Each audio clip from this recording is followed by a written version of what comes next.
ওম নমঃ শিবায়। শিব পুরাণ বা শৈব পুরাণ দ্বিতীয় খণ্ড গণেশঙ্কর বিবাহ চরিত ও মূষিক বাহন প্রাপ্তর বিবরণী শেষ ভাগ। জীবন সময় হই ଥିଲା শেষ কাল মহারুদ্র করিছিলে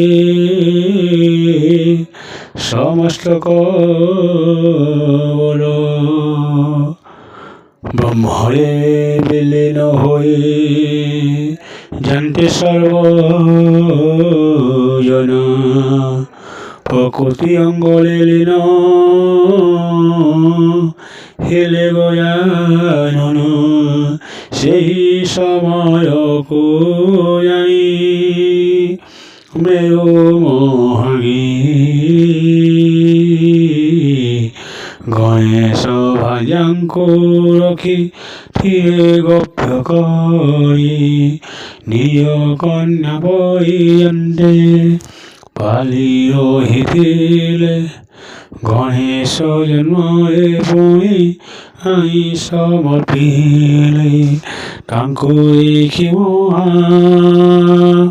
ସନ୍ତୋଷ ରୀତି ପୁରାଇ ବିନେ କନ୍ୟା ଦେଲେ ଗଣେଶଙ୍କୁ ବିବାହ କରି ସେ ଦୁଇ କନ୍ୟାଙ୍କ ନାମ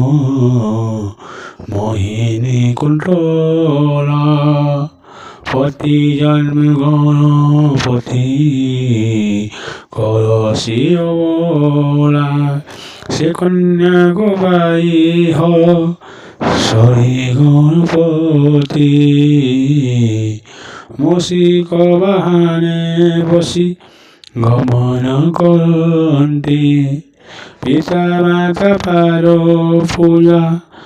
ଶାନ୍ତି ପ୍ରତିଦିନ ଏଥୁ ଅନନ୍ତ ଏ କଥା ଶୁଣ ରେ ମନ ଏ ବିଧିରେ ଚାଲିଯାନ୍ତି କେତେ ସଂସ୍କାର ଗଣେଶଙ୍କ ଅଂଶେ ହେ ଦ୍ୱାଦଶ କୁମାର ମୋହିନୀ କେତୁକା ଉଠି ଜ୍ୟେଷ୍ଠ ପତ୍ନୀ ନାମ ଚାରି ଗତି ପୁତ୍ର ହେଲେ ତାଙ୍କୁ ଗର୍ଭଜାତ କନିଷ୍ଠ ପତ୍ନୀଙ୍କ ନାମ ଅଟଇ କୁନ୍ତଳା ଆଠ ଗତି କୁମରସି ଗର୍ଭଜାତ କଳା ସେ ପୁତ୍ରମାନଙ୍କ ନାମ ଶୁଣ ସର୍ବମୁନି ଗଣାଧୀପ ଗଣେଶ ଯେ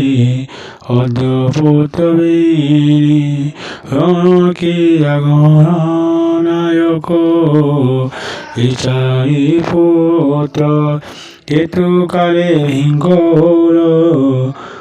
ରହୁଥିଲେ ଜାତ ବକ୍ରତୁଣ୍ଡ ଏକରସ ନଏ ସହର ବିକଟର ସନ ଗୟା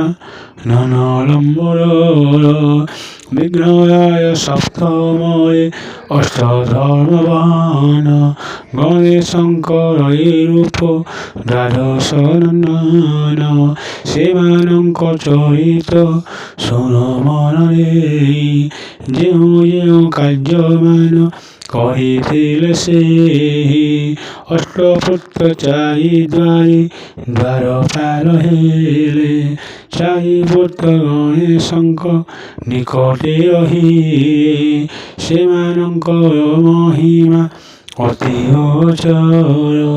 ତାଙ୍କ ନାମ ଶୁଣି ଯମ ହୁଏ ଥର ତାଙ୍କ ନାମ ଶୁଣି ଯମ ହୁଏ ଥର ଏ ମନ୍ତ୍ର ସନ୍ତାନ ଅଟେ ଯେଉଁ ଦେବଙ୍କର ତାଙ୍କ ଚରଣ ତଳେ କୋଟି ନମସ୍କାର ସର୍ବଦେବ ତାଙ୍କ ଅଗ୍ରେ ସ୍ଥାନରେ ତାଙ୍କର ବିଘ୍ନ ବିନାଶକ ବୋଲି ବୋଲନ୍ତି ତ୍ରିପୁର ପ୍ରତ୍ୟହ ତାହାଙ୍କ ନାମ ଯିଜନ ଶରଣ ସୁପୁତ୍ର ବର ଦିଅନ୍ତି ତାଙ୍କ ଗଣ ସାଇ ধন ধান্য ঐশ্বর্য হই প্রাপত, রোগ শোক মোহ আদি হই রহিভূত। আয়ে সাধু সুজ্ঞজন ঘেন বিনতি, শ্রীপাদে লাগই ধ্যান কহে ক্ষেত্র চিন্তি। ওম নমঃ শিবায়।